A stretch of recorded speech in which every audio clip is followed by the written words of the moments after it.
Hello friends, delish Marathi किचनमध्ये सर्वांचे खूप खूप स्वागत आहे। आज मी आपल्यासाठी घेऊन आलेले आहे एक स्टार्टरची रेसिपी। बनवायला अगदी सोपी आहे, झटपट बनणारी आहे आणि मोठ्यांना आणि विशेषतः लहान मुलांनाही खूप आवडणार अशी ही रेसिपी आहे। चला तर मग सुरुवात करूया। तर बघा, इथं मी 2 मोठ्या साईजचे बटाटे कट करून घेतलेले आहेत। तुम्ही तुमच्या हव्या त्या साईज शेपमध्ये कट करून घेऊ शकता आणि स्वच्छ पाण्यामध्ये धुवून मी परत पाण्यात हे काळे पडू नये म्हणून ठेवलेलं आहे। 1 चमचा सोया सॉस आहे, अर्धा चमचा चिली फ्लेक्स आहे। चिली फ्लेक्स नसेल तर थोडीशी तिखट पूड घेऊ शकता। 1 चमचा कॉर्नफ्लॉवर आहे, 10 ते 12 लसणाच्या पाकळ्या खिसून घेतलेल्या आहेत, थोडीशी कोथिंबीर आहे आणि बटरचे 2 क्यूब आहेत। बटर नसेल तर तुम्ही तूप घेऊ शकता। तर बघा, सगळ्यात आधी बटाट्यातलं मी पाणी सगळं काढून घेतलेलं आहे। 2 ते 3 वेळा स्वच्छ धुवून घ्यायचं आहे, म्हणजे यातलं स्टार्च थोडं कमी होतं। आता याच्यामध्ये सगळ्यात आधी आपण थोडंसं सोया सॉस घालून देऊयात आणि रेड चिली फ्लेक्स। व्यवस्थित सगळ्या सॉसला आपण सोया सॉस आणि रेड चिली फ्लेक्स मिक्स करून घेऊया। मीठ आपण घालणार नाही, कारण की सोया सॉसमध्ये ऑलरेडी मीठ असतं। तुम्हाला आवडत असेल तर तुम्ही हिरवी मिरचीही घालू शकता।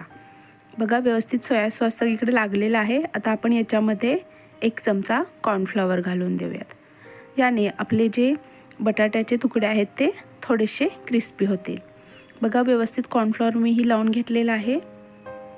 आता काय करायचे, एका पॅनमध्ये 1 चमचा तेल घ्यायचं आहे आणि आपल्याला हे बटाट्याचे तुकडे सगळे याच्यामध्ये शिजवून घ्यायचे आहेत।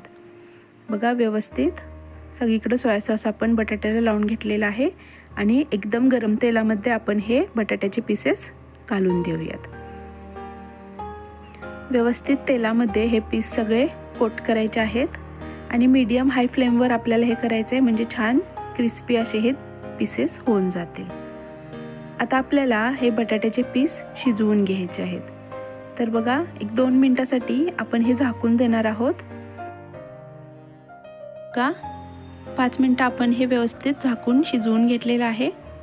परत एकदा आपल्याला व्यवस्थित या जे पीसेस आहेत ते वर खाली करायचे आहेत आणि परत एकदा झाकून शिजवून घ्यायचं आहे।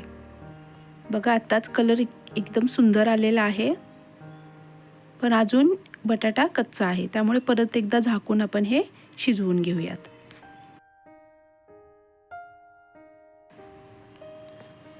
परत 5 मिनिटासाठी आपण शिजवून घेतलेला आहे। आता तुम्ही बघू शकता, बटाटा आपला व्यवस्थित शिजला गेलेला आहे। अगदी जास्ती शिजवू नका, नाहीतर फोडे आपल्या मॅश होतील। ठीक आहे। आता बघा, एका साईडला हे सगळे बटाटा बाजूला करून घेऊया आणि यामध्ये एका बाजूला बटर घालून देऊया। तुम्ही बघू शकता, इथं थोडंसं मी मीठही घेतलेलं आहे बटरबरोबर। मीठाचं प्रमाण कमी घ्यायचं आहे, कारण की बटरमध्ये मीठ असतं आणि सोया सॉसमध्येही मीठ असतं। आता बटर व्यवस्थित विरघळून घेऊया आणि बटर विरघळल्यानंतर याच्यामध्ये लसूण आणि कोथिंबीर घालून देऊया। थोडासा लसणाचा कच्चेपणा जाईपर्यंत आपण लसूण या बटरमध्ये परतून घेऊयात। अगदी सोपी अशी ही रेसिपी आहे, पण चवीला खूप भन्नाट लागते आणि लहान मुलं तर खूप आवडीनं खातात। फ्रेंच फ्राईला पर्याय म्हणून सुद्धा तुम्ही ही डिश करू शकता।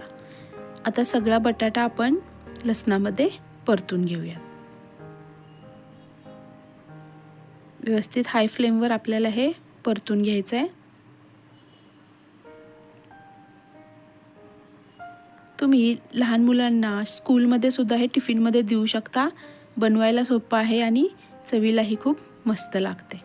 परत एकदा लसणाचा फ्लेवर बटाट्यामध्ये उतरावा म्हणून 5 मिनिटं आपण हे झाकून देऊया आणि 5 मिनिटानंतर बघू शकता, आपले गार्लिक बटर पोटॅटो रेडी झालेला आहे। मिक्स करून घेऊया व्यवस्थित आणि आता आपण सर्व करूया। बघितलं फ्रेंड्स, किती सोपी रेसिपी आहे। एकदा बनवून बघा, सगळ्यांना नक्की आवडणार याची गॅरंटी माझी। चला, आता आपण हे सर्व करूया। ही स्टार्टरची रेसिपी आहे, त्यामुळे नुसतीच तुम्ही खाऊ शकता, लहान मुलांनाही तुम्ही टिफिनमध्ये देऊ शकता। फ्रेंड्स, माझे चॅनल नवीन आहे, रेसिपी आवडली असेल तर प्लीज लाईक करा, शेअर करा, सबस्क्राईब करायला विसरू नका। माझी ही रेसिपी कशी वाटली मला नक्की कळवा। थँक्यू.